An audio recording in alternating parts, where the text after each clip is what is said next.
Hello, this is John from caveofprogramming.com, and in this tutorial we're going to look at connecting to a database. So I'm going to show you in this tutorial a technique for connecting to a database that is pretty widely used and that you can definitely use in practice, but it's not the absolute best recommended way to connect to a database.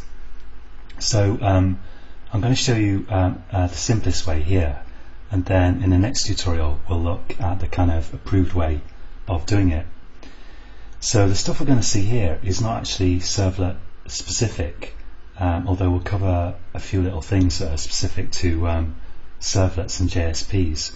It's actually a general kind of technology for connecting to databases from Java called JDBC. And to connect to a database you need a driver that's appropriate for your database, and of course you'll need to install a database and have it somewhere running on a machine that you can access from your server application.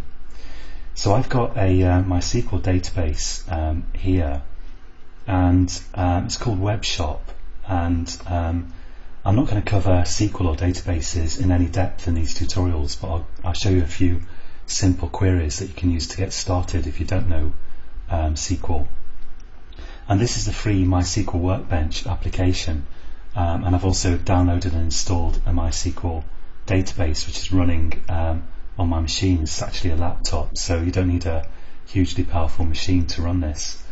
And it's got one table in it which in a moment has an auto increment ID, so this just it's an ID column, and the numbers increase automatically when you insert stuff into the table.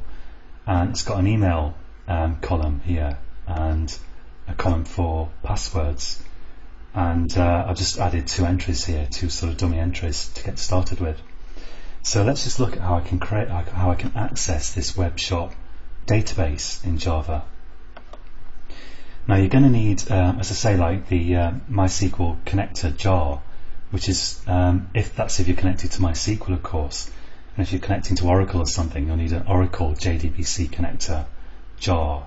The MySQL one seems to be included with Tomcat, and in this Java EE Eclipse edition, the web apps seem to include it automatically. And if you want to check, just go to let's see, so under, this is my project that I've created called Databases, and under Java Resources you've got this Libraries thing. If you expand that, now you can see here I've got a where are we? I've got a MySQL connector Java something or other .jar, and that's what you need.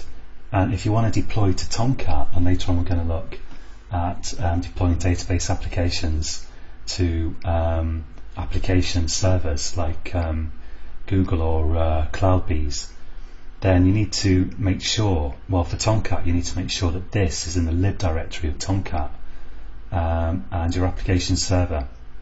Well, we'll cover that later, but for now, if you do want to deploy to Tomcat, if you look at the directory where you've installed Tomcat, it's got a lib folder, and you need to make sure that you've also got a connector.jar for your particular database in this lib folder. And to find connectors, if you just go to Google, and to take MySQL as an example, if I type in here MySQL JDBC connector jar, something like that, then you should find the connector you need pretty quickly, hopefully. And you can download the MySQL connector from this page if you haven't already got it. And the platform independent version works fine. I don't even know if there is another version actually.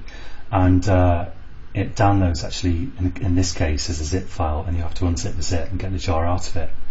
So it's pretty straightforward, and then of course you can link it to your project in a normal way, like you go to build path, configure build path, and libraries, add jar or add external jar, and just browse to it. So let's assume that you've got the jar, the JDBC connector jar for your database in there, and you've got your database running. Let's write the code to connect to the database. So what I'm about to show you works absolutely fine in a JSP, where you can have a scriptlet tag that connects to the database and a scriptlet tag that disconnects, closes the connection, which is very important. And in between you can have a scriptlet. You can have like scriptlets that query the database, which we'll get onto in future tutorials. But here I'm going to show you as an example a servlet, and it's just the same for JSP, except you would use scriptlet tags.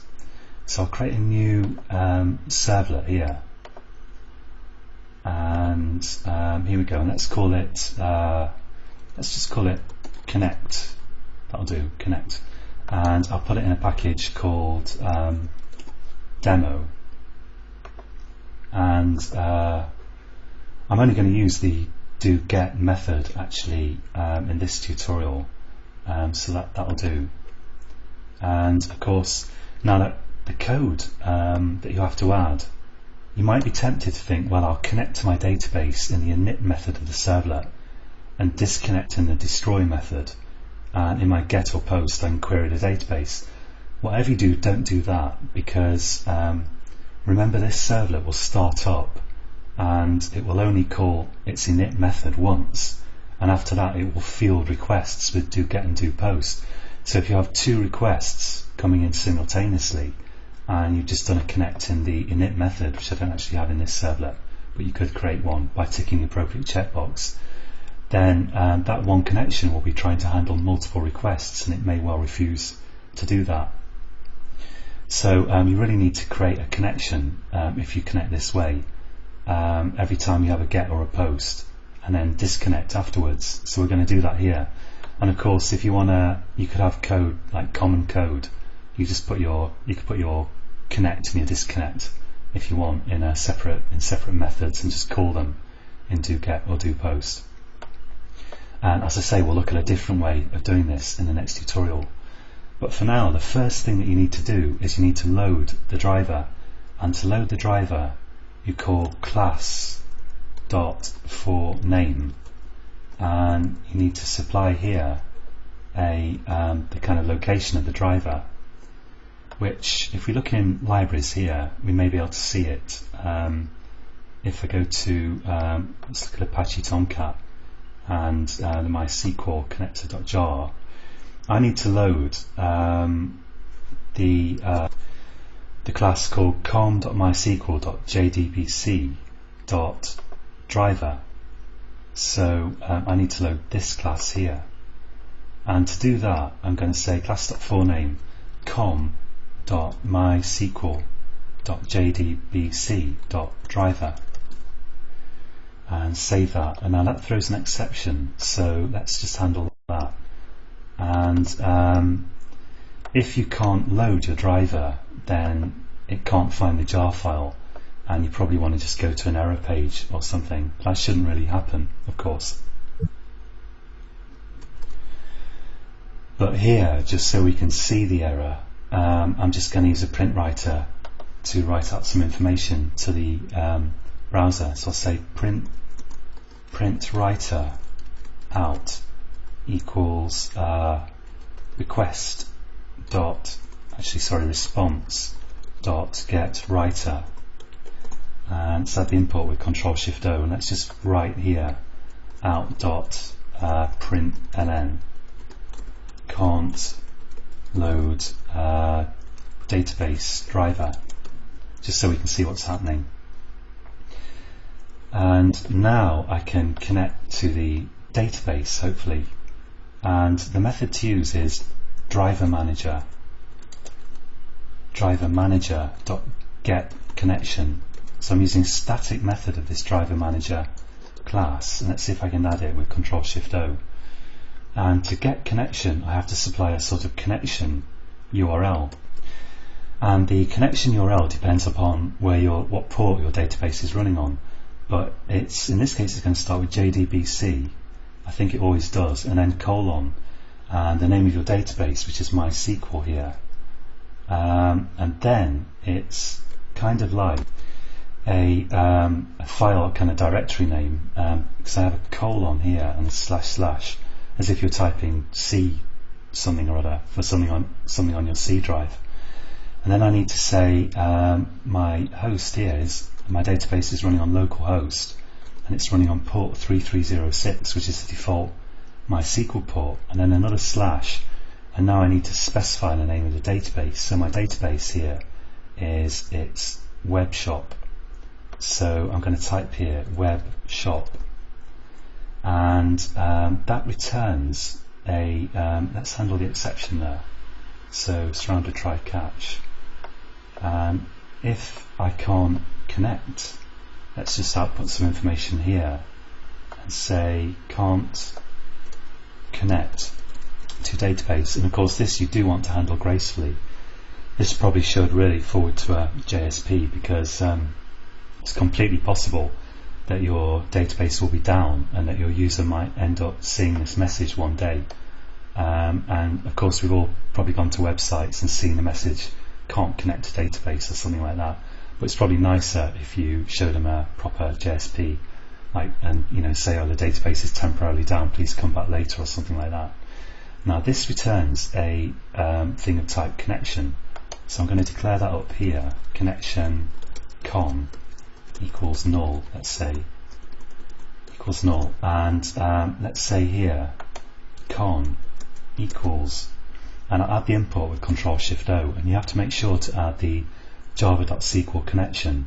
Tempting to add the com.mysql.jdbc connection, but we actually don't want that one. We want this standard Java SQL connection thingy. And finally, don't ever forget to disconnect from your database, otherwise you'll reach the maximum number of connections and you won't be able to connect anymore. So I'll say down here con.close. And now in between here, of course, we could put some code that queries the database, and I won't do that in this tutorial, but we will look at that in future tutorials. So I'm going to just surround this with a try catch, and let's just get rid of this for the moment. There's not really much you can do if you can't close the connection, but you might want to consider logging the fact somewhere or something like that. And if we can connect, finally I'll say out.write println connected to database. Oops. If I can hit the right key there. There we go. Okay, so now let's run that and see what happens. So I'll say yes, always use that server, and there we go, and update the context root, why not, and click finish. And if we're lucky now, well, that's not what I wanted. So it's saying do get null pointer at line 51, and let's just have a look. So what have I done? I have done something crazy, and if we look down here at the bottom of Eclipse, you can see what line we're on, and in fact this line is the problem. And if I can't get connect to the database, actually I should return, because there's no point going on further. And let's run that, and I'm going to make sure that I need to connect, I need to select the right file to actually run. So let's just contract these libraries, go to demo, select connect.java and run that, and see if this makes a difference.